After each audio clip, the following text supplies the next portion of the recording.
Hi everyone, Richard Logan here from Automotive Logistics and Supply Chain Global 2023 here in Dearborn, Michigan. I'm joined here today by Dan Pace, Unit Transportation Leader at Honda. Dan, thanks so much for joining us. Oh, thanks for having me. I appreciate the opportunity.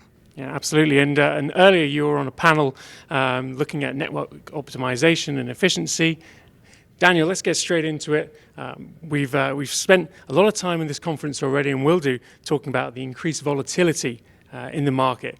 How does this translate to your day-to-day operations as you manage the inbound logistics across Honda's manufacturing plants?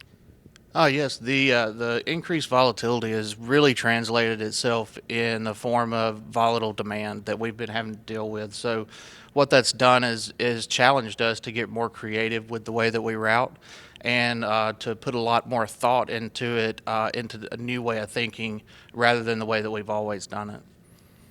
Yeah, well, and can you expand on that? How have you changed your approach to transportation? Sure.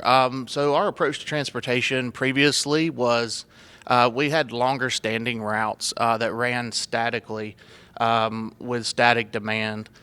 Now we're taking an approach where we're getting a lot closer to that demand and routing dynamically, which requires a lot of flexibility from our partners, which I'm glad that we have that flexibility.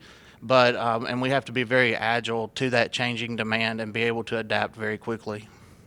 Yeah, excellent. And of course, visibility is an important component of an efficient, competitive, modern network. What are some of the steps you're taking to increase your visibility within your logistics network? Yeah, so in years past, we were very reliant on tracking of trucks. We thought that was we're going to watch the truck and that's going to tell us everything that we need. But through all of this volatility, we've found out that we need to go a few levels deeper. So we've got GPS tracking installed on all of our partners' carriers now. I mean, on our partners' trailers now. And that gives us visibility to the trailer and all the way down to the parts level of what the contents of that trailer contains.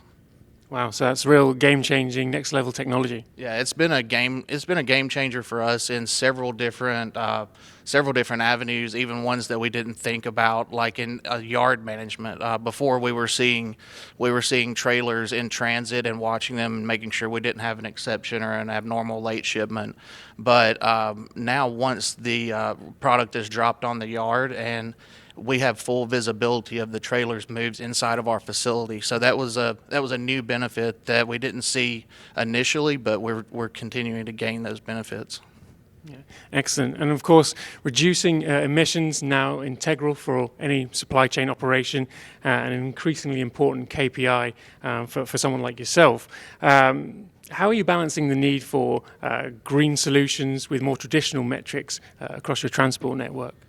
Yeah, near term, we're looking towards the green alternative fuel for some shorter movements until things are proven out, some yard movements and things like that. But what we're doing immediately within my engineering department is we're making sure that we have the most efficient trailers and utilization on the road.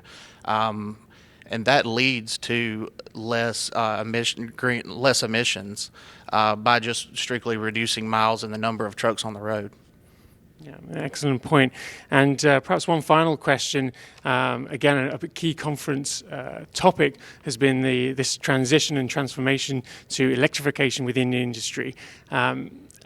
As you do that at Honda, an alternative fuel portfolio has become increasingly important and commonplace. The number of vehicle launches increases as well. Do you foresee this having an impact on network efficiency and optimization, at least to begin with?